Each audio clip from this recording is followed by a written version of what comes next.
Então Deus que se achegou, Deus nos elegeu, Deus nos escolheu, se achegou, porque o povo a qual ele preparou, que é Israel, era ingrato, insensato, mentirosos, abominados ao Senhor e incapazes.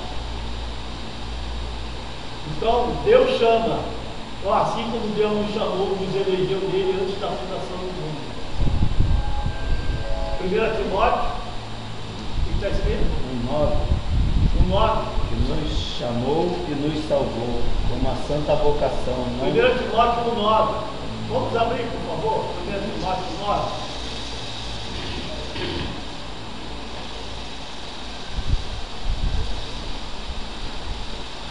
E nos chamou e nos salvou para uma santa vocação.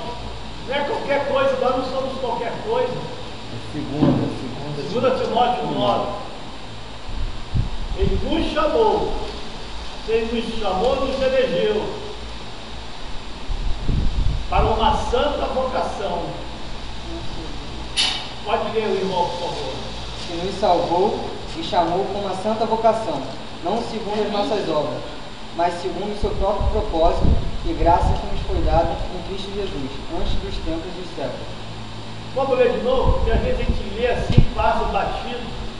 Aí está o nosso chamado, que descreve tremendamente o nosso chamado, porque por falta de conhecimento que o povo perece e por falta de entendimento, é a mesma coisa.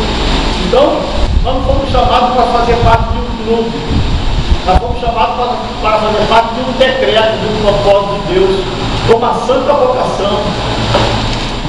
Santa vocação. Então, nós somos um povo responsável, obediente à palavra do Senhor e servi-lo de todo o nosso coração. Vamos ler de novo 2 Timóteo 2,9. Presta atenção, vamos ler bem devagar. 1 Timóteo 2,9. 1,9. 2 Timóteo 1,9. Desculpa. Vamos ler devagarzinho. Pode ler.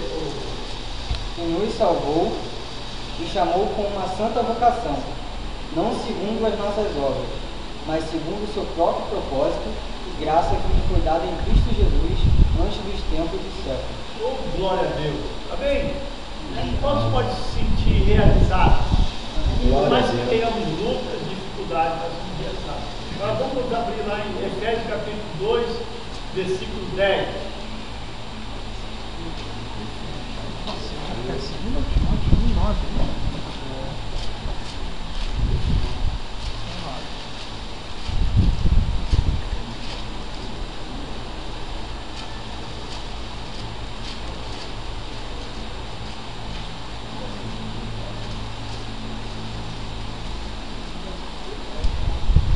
Efésios 2, versículo 10. Vamos ler bem devagarzinho. Amém? Podemos ler? Amém. Quantos irmãos ler para nós? Que somos feitura sua, criados em Cristo Jesus para as suas obras, as quais Deus preparou para que andássemos nelas. Somos feitura sua, preparados para as boas obras. O mundo invadiu aí, boas obras é aquilo que você faz de bom. Quer dizer para vocês que nós fizemos ontem, nós não somos bonzinhos não.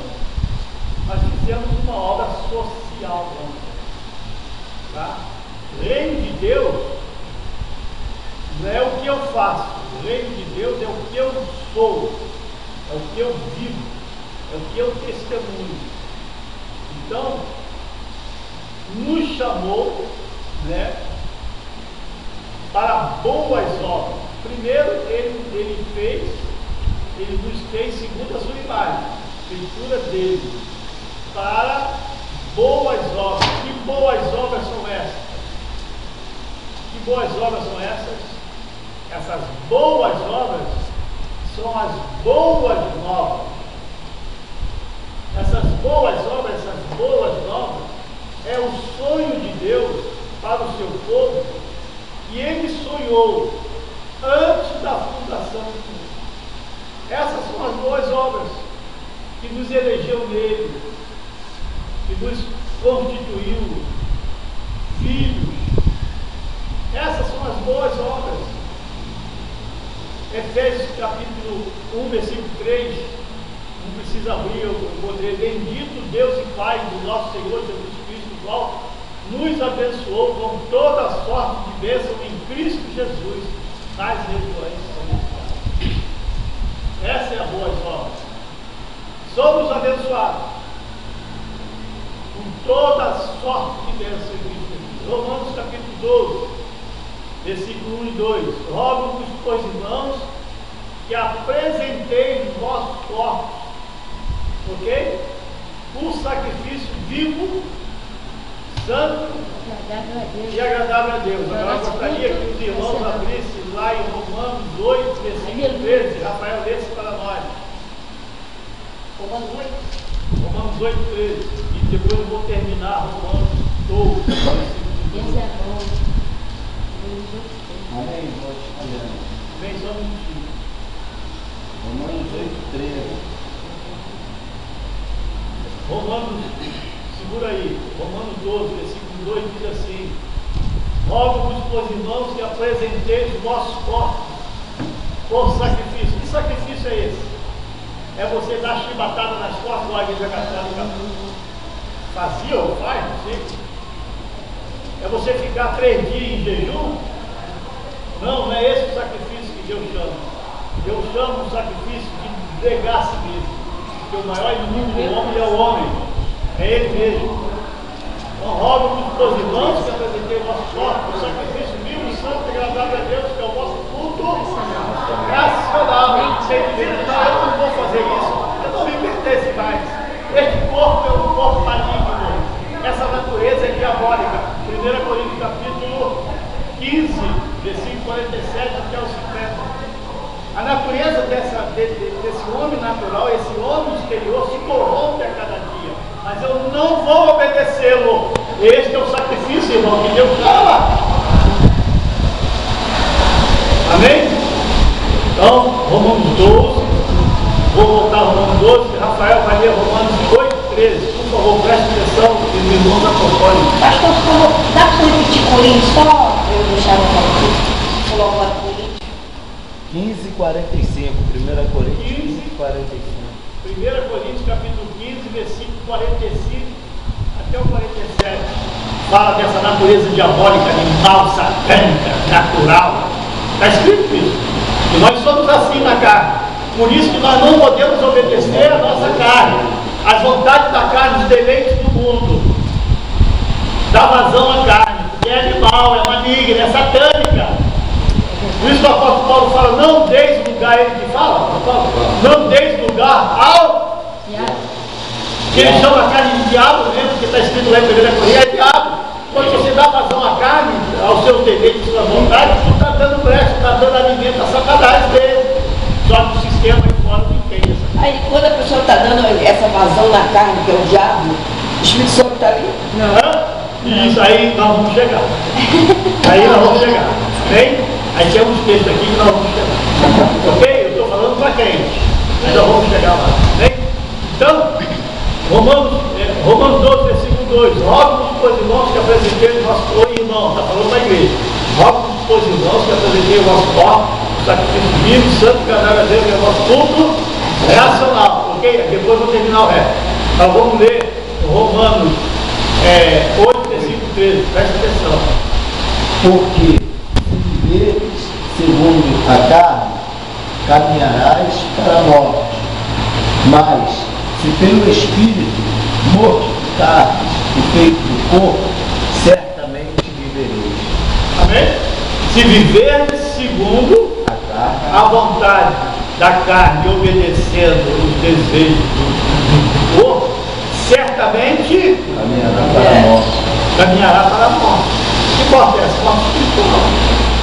E chegar até o ponto de você pegar uma doença, pegar uma pneumonia, desobediente, pegar uma AIDS, pegar depende do que versículo vai nos fazer. Um dia desses estão assistindo pela internet um otorrino limpando o ouvido de um senhor.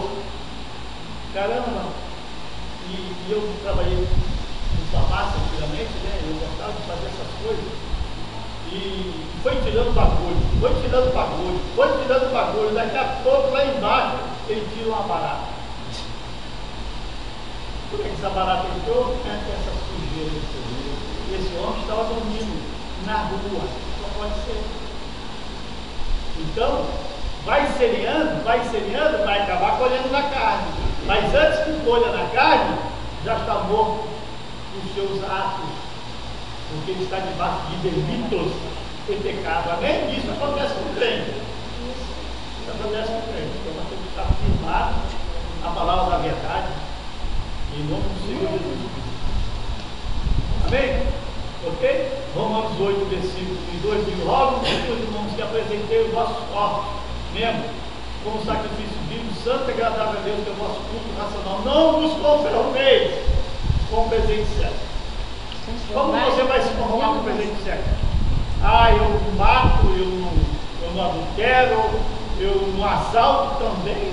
Tem que ter coragem para fazer isso. Mas tem muitos crentes que da igreja que fazem panos fica fazendo coisas que não devem, que traz escândalo para a igreja. E é a mesma coisa para o Senhor. Amém? Ok? Então, essa foi a nossa introdução. Mas a pergunta é: uma pessoa, um ser humano, com sua natureza ativada, quantos entendem essa linguagem?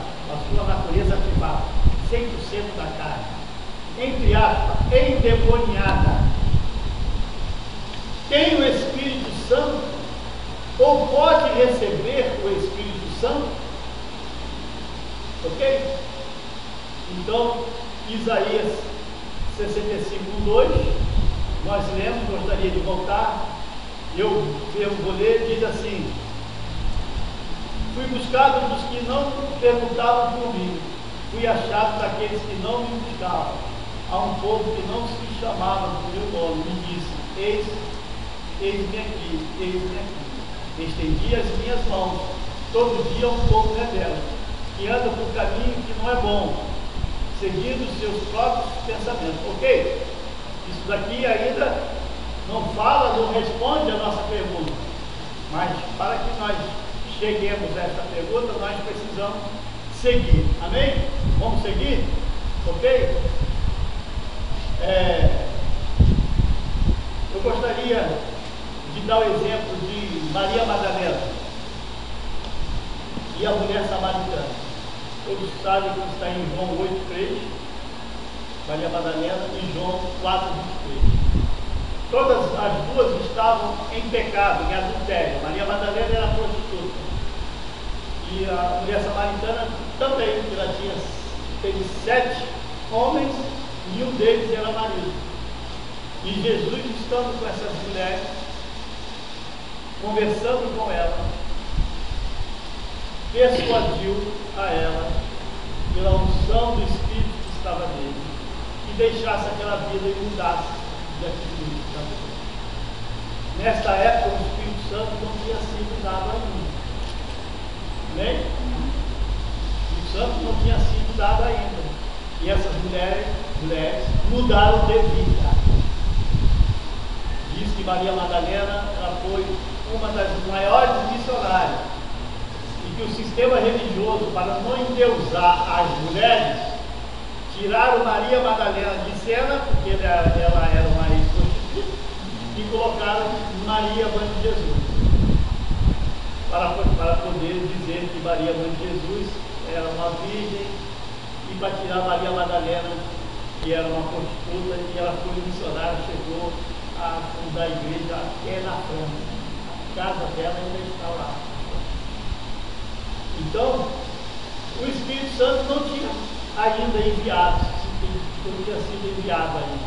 E essas mulheres mudaram. Antes mesmo da igreja ser estabelecida, antes mesmo do Espírito Santo ser derramado, antes do Espírito Santo ser dado, essas mulheres mudaram. Elas se arrependeram da sua vida e escolheram um novo caminho. dizer por isso? Que o maior inimigo do homem é ele mesmo. Então essa história aí no mundo que foi o diabo que fez, eu estava assim, assado, eu adulterei, foi o diabo que fez, isso é conversa, acabou de dormir. Foi o diabo sim, a carne ativada dessa pessoa. Ok? Não estou falando que Satanás, quero deixar bem claro aqui, que Satanás não tem a sua participação. Claro que tem, porque a obra que ele fez lá em Adão foi perfeita. E o povo hoje acredita mais na obra que Satanás fez, que muitas vezes não tem solução, do que a obra que Jesus Cristo fez, que muitas vezes não vai ter solução. Então a obra que ele fez lá em Adão foi perfeita e continua até o dia de hoje. Para isso que nós, como igreja, precisamos nos levantar na unção, na graça, no entendimento, para sairmos e empreendermos, obedecermos o ID de Jesus. Porque muitos estão da mesma forma e precisam de uma palavra de libertação, precisam de uma oração de libertação. Essas pessoas precisam ser libertas. Amém? Então essas mulheres viviam trazendo hoje para a igreja e iam dizer que elas estavam endemoniadas, na pomba gira, no tranca-rua, mas na realidade elas foram libertas do seu eu, do seu ego, da sua condenação, da sua situação muitas vezes social e econômica, e muitas vezes que levam à desgraça. Eu não sei qual era o problema delas, eu sei que o ego dela, o eu delas, estavam muito para baixo, e elas precisavam de uma palavra do Senhor para ser libertas. E elas foram libertas, amém, irmão?